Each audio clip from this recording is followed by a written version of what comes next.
Salut à vous tous, je suis très content de vous retrouver aujourd'hui pour le 50e. Et oui déjà, 50e journal, la bande dessinée spéciale confinement, avec aujourd'hui un dessinateur. C'est à lui qu'on doit la série La douceur de l'enfer, si je vous dis Niklos Koda. Il a aussi mis la dernière patte à 13e Mystery. Vous avez compris, aujourd'hui, nous avons rendez-vous avec Olivier Granson. Olivier Granson, bonjour. Mais bonjour. Ça fait vraiment plaisir d'avoir tes nouvelles. Bah écoute, moi de même, ça Oui. a été un- un petit effort pour me brancher dans la technologie Skype. J'avais plus fait ça depuis pas mal de temps, mais je suis là. Ouais, c'est génial. Et pour toi, comment s'est passé ton confinement? Bah écoute, c'était plutôt un enchaînement plutôt facile. Bon, tu vois, je reviens de mon jardin, Oui. il fait beau, on profite du soleil, et donc voilà, on a déjà cet avantage-là, c'est d'avoir un jardin et d'avoir du beau temps. Et donc, mais bon, c'est pas pour ça que c'était une impression de vacances. En même temps, j'ai pas mal bossé et bon, bah, comme tous les auteurs sans doute te l'ont dit, le confinement, ben, on le vit déjà puisqu'on travaille dans son atelier immergé. C'est le meilleur qu'on puisse avoir, c'est d'avoir tout le temps devant soi pour pouvoir créer.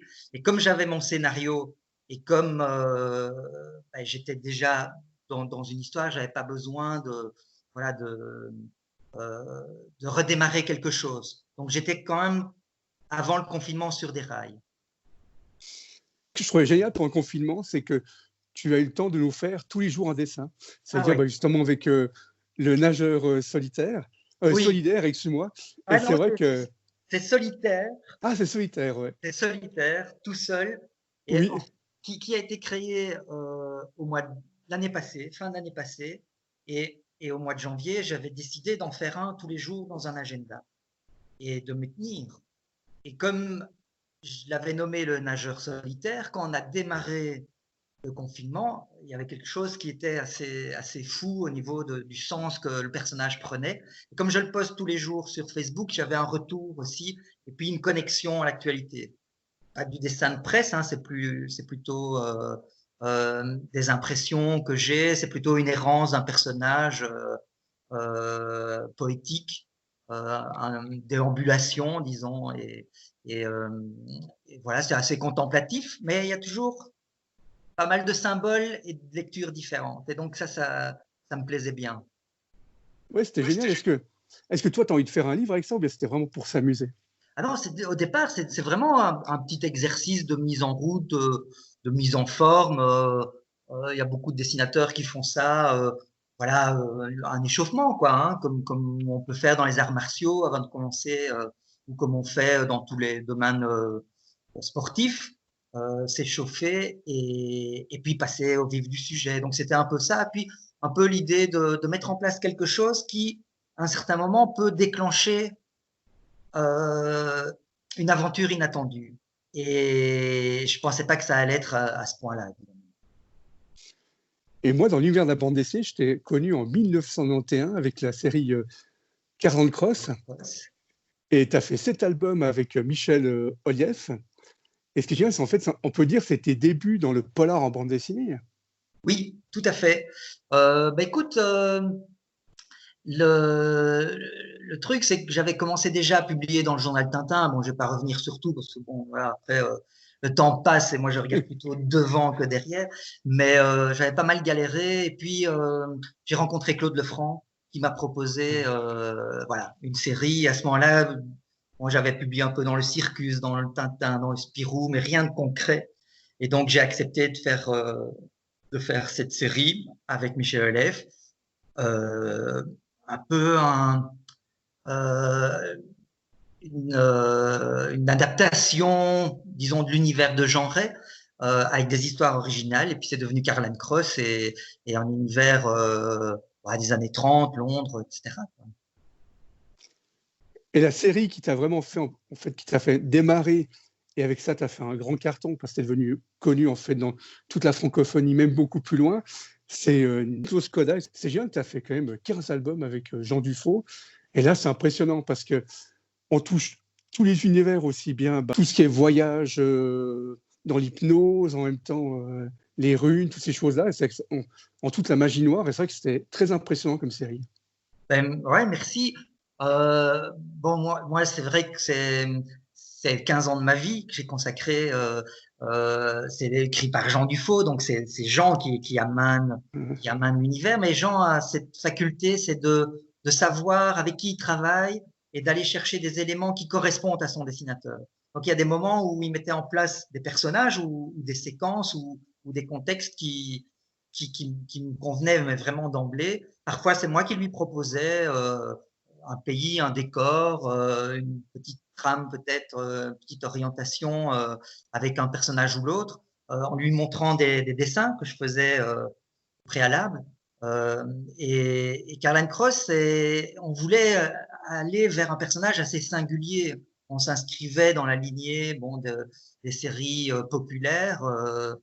Et en même temps, on n'avait pas envie de refaire du Largo Winch ou du 13 ou je sais pas, et donc il fallait trouver des éléments et combiner. Je crois que c'est ça qui est important, c'est quand on combine par exemple le contemporain avec la chancellerie, euh, l'approche un peu de service secret et la magie qui fait peut-être le charme, en tout cas l'originalité. C'est ce qu'on a essayé en tout cas.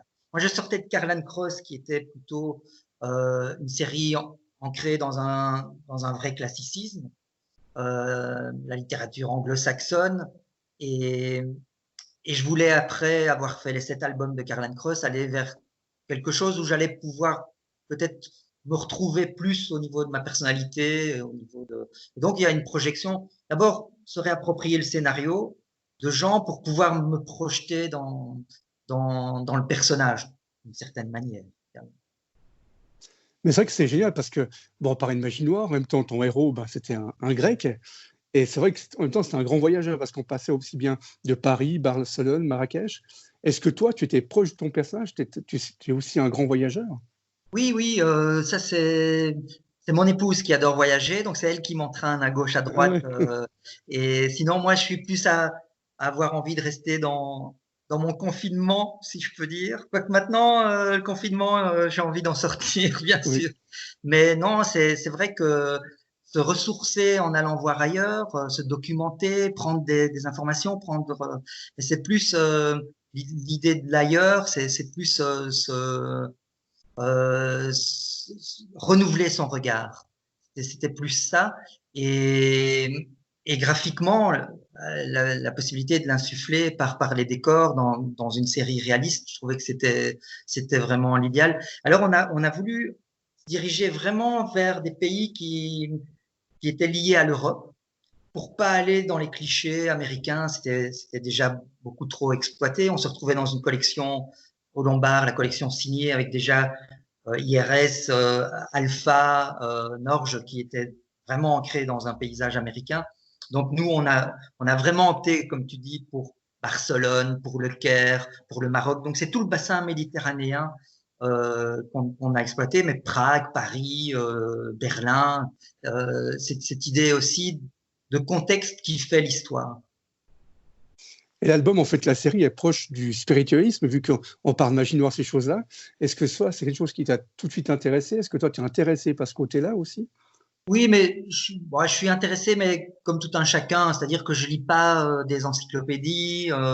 Donc il y a une philosophie de la vie que tu te forges au fur et à mesure que tu grandis, et donc qui s'alimente, qui se nourrit du mystérieux, du fantastique, de l'inexplicable, de l'invisible. Et donc tout ça, comment le concrétiser dans une histoire avec des personnages et comment distiller des petites graines comme ça qui vont éclore ou qui vont faire sens pour un lecteur, à travers des approches peut-être plus ludiques ou plus métaphoriques ou plus symboliques. Et donc, oui, la magie, elle est venue, c'est moi qui l'ai suggéré à Jean. C'est un copain qui est magicien, avec qui je parlais et qui me disait tout le potentiel que pouvait avoir la magie dans un contexte policier, dans un contexte d'enquête. Et donc, j'en avais parlé à Jean, Et voilà, ça s'est connecté comme ça. L'idée d'une personne qui a un rôle proche de l'État pour dénouer des problèmes inexplicables et dans les arcanes des relations extérieures, en l'occurrence l'État français, un personnage qui a en plus des capacités peut-être plus de médium, mais au départ de simple magicien, je trouvais que ça donnait quelque chose d'assez intéressant. Et puis, la deuxième chose, c'est la psychologie de Miklos Koda. C'est que à travers tous les albums, il a lui aussi évolué.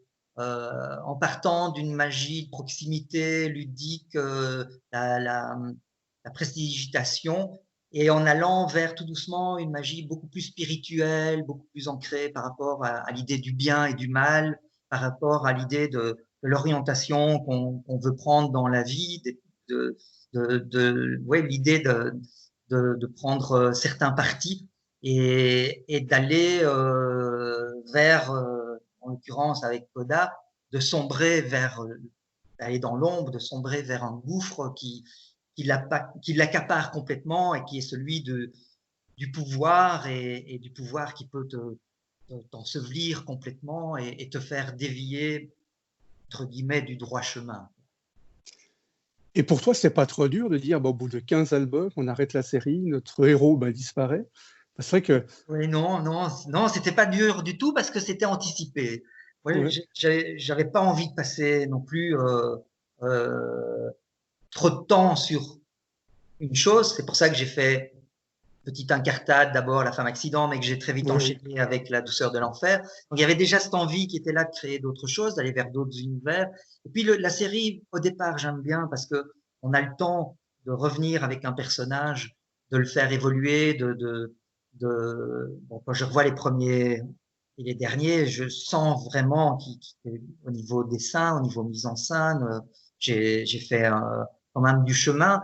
Et donc ça c'est bien qu'on est dans une série voilà de taper sur le même coup. Et puis c'était un rêve de gosse de mettre en place un personnage récurrent, un héros disons, et plutôt que l'idée du one shot. Moi j'ai baigné dans la BD classique franco-belge. Et donc à l'époque, les one-shots étaient très très peu sur le terrain. Et donc moi, c'était vraiment ça l'envie, c'était de créer un personnage qui allait être mon personnage, enfin un autre personnage avec Jean Dufault.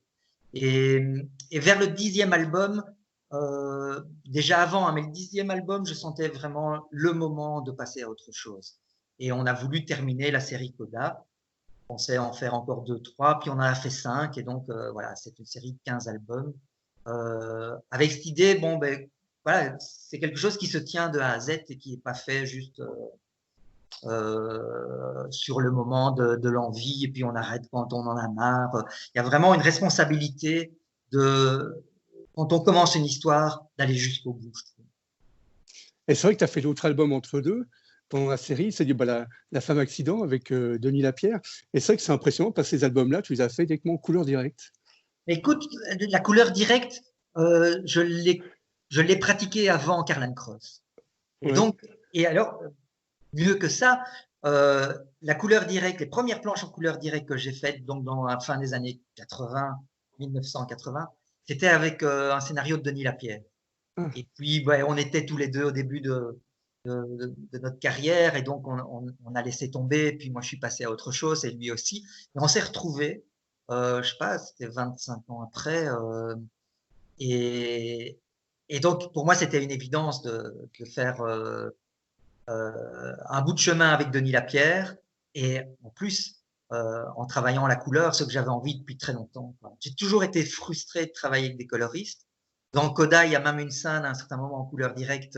Dès que j'ai pu, c'était un flashback, j'ai pu dire ah là je peux traiter graphiquement d'une autre manière.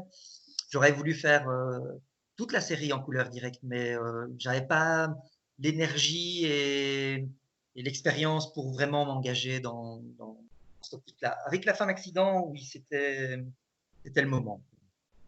Et en même temps, ce qui est génial, c'est que ça part de Charleroi. Mais oui, et c'est cohérent parce que quand j'ai rencontré Denis et qu'on a parlé de La femme accident, j'avais déjà fait toute une série de croquis des usines dans le coin de Charleroi. du côté de Marché-nos-Ponts. Et donc, je lui ai montré ce carnet. Et c'est comme ça que la connexion entre la femme accident et son lieu de vie, c'était devenu une cité industrielle. Ça aurait pu être Roubaix, ça aurait pu être Manchester ou la Lorraine. Il se fait que moi, j'ai vécu à Charleroi. Et donc, c'était une évidence que ce décor allait prendre vraiment une part importante dans l'histoire comme un personnage.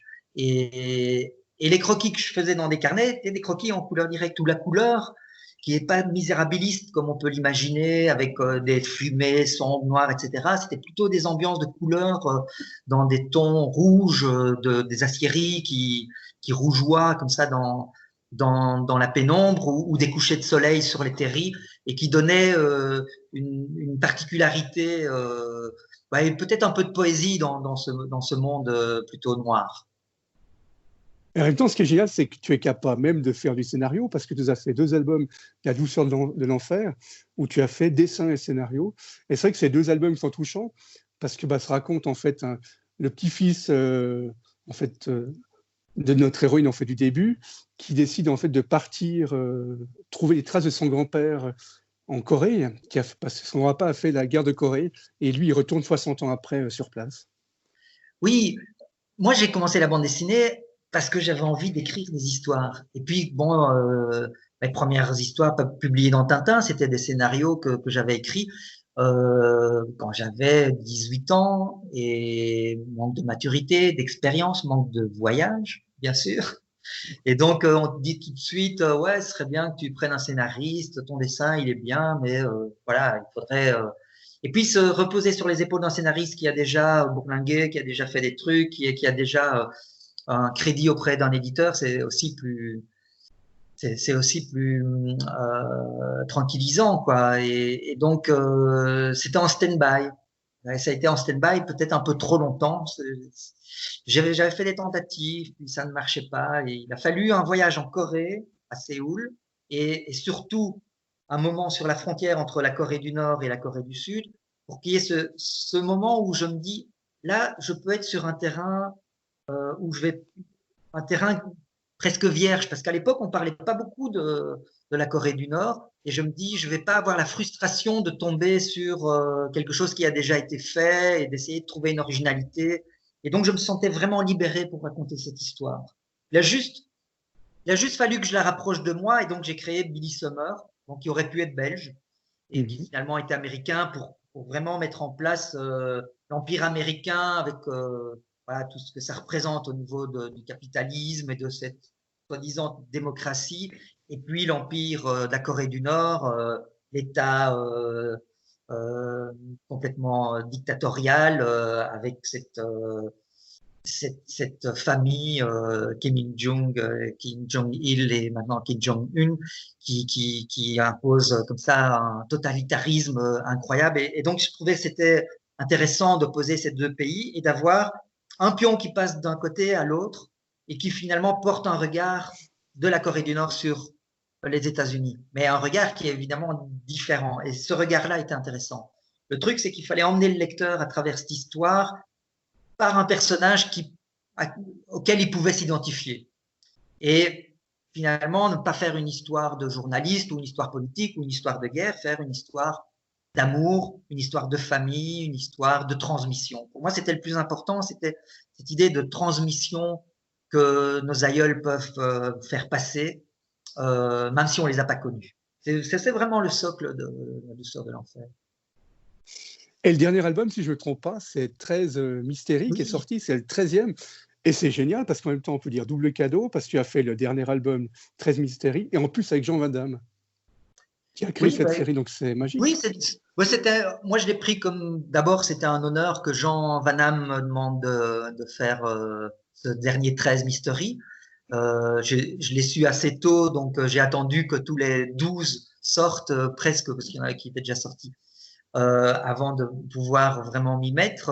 Enfin, et, et, et, euh, et voilà. Et puis c'était quand même un challenge parce que j'arrivais sur un terrain quand même finalement très très différent. Bon, Jean, il voyait ce que je pouvais faire en voyant Coda, mais moi j'étais déjà sur d'autres projets que j'ai écrits, puis le projet sur lequel je travaille, on en parlera après, avec mon épouse. Et donc, j'étais déjà sur autre chose que Nicolas Coda. Et donc, c'était un challenge parce qu'il fallait que je revienne La douceur de l'enfer, La femme accident. Je pouvais pas utiliser ce dessin. D'abord, c'était interdit pour les 13 mysteries de faire de la couleur directe. Et puis, même si on peut garder son style, je pouvais pas commencer à partir dans des directions trop libres parce que le scénario de Jean Van Damme, bah, tu as quand même un patrimoine derrière, le dessin de Vance, quelque chose qui te guide vers une certaine esthétique, un certain réalisme ancré dans un univers américain typique des séries et des clichés américains finalement.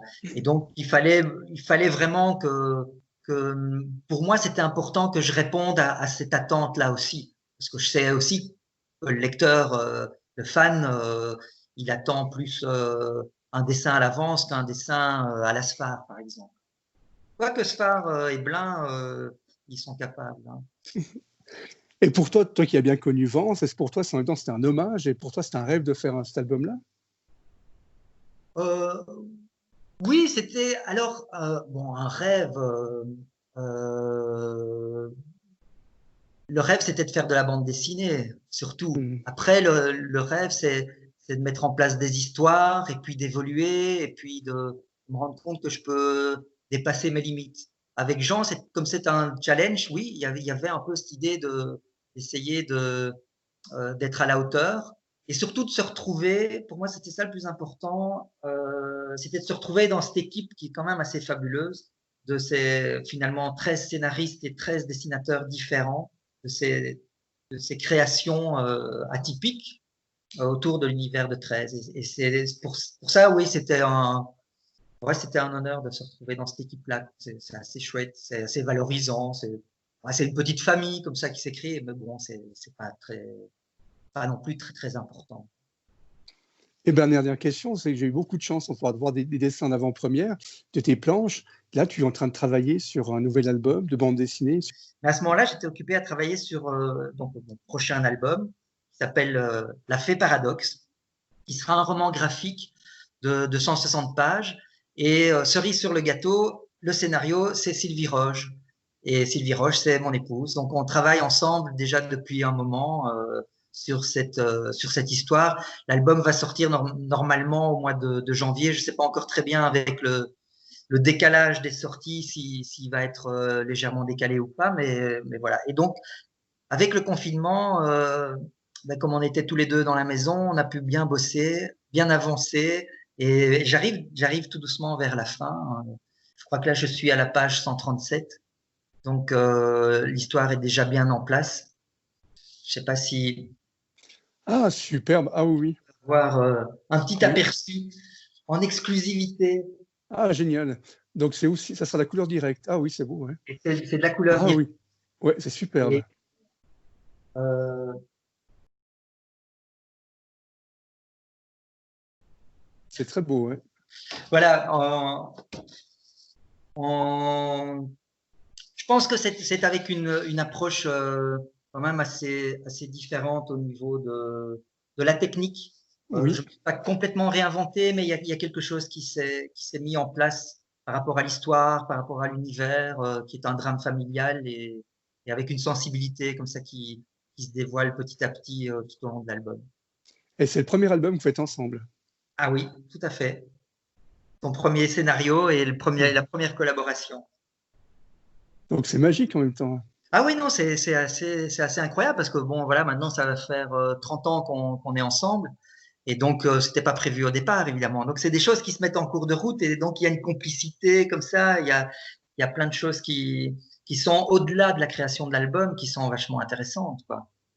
Il y a un échange, il y a un partage, il y a une combinaison. Puis comme je dis toujours, travailler avec un scénariste, c'est deux personnalités qui vont créer un objet qui est la représentation d'une troisième personnalité, quoi. Et donc voilà, ben, comme on n'a pas eu d'enfant, là, ce sera notre enfant, en tout Ouais. cas. Et alors moi, j'ai commencé à écrire une histoire déjà depuis La douceur de l'enfer, mais ça, ce sera pour après.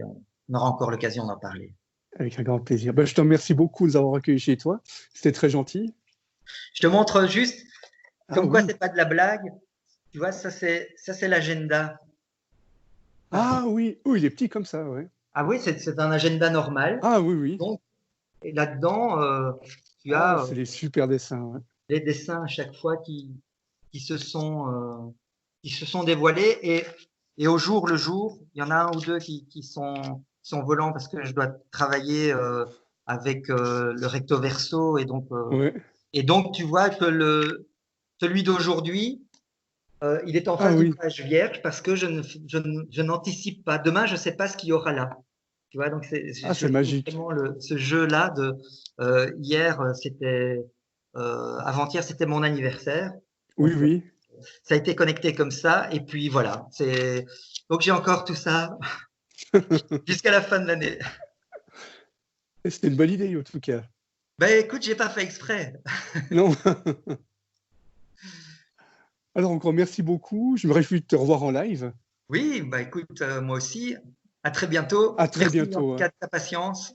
Merci beaucoup. À tout bientôt, hein. Bye bye. Salut, salut Pascal. Take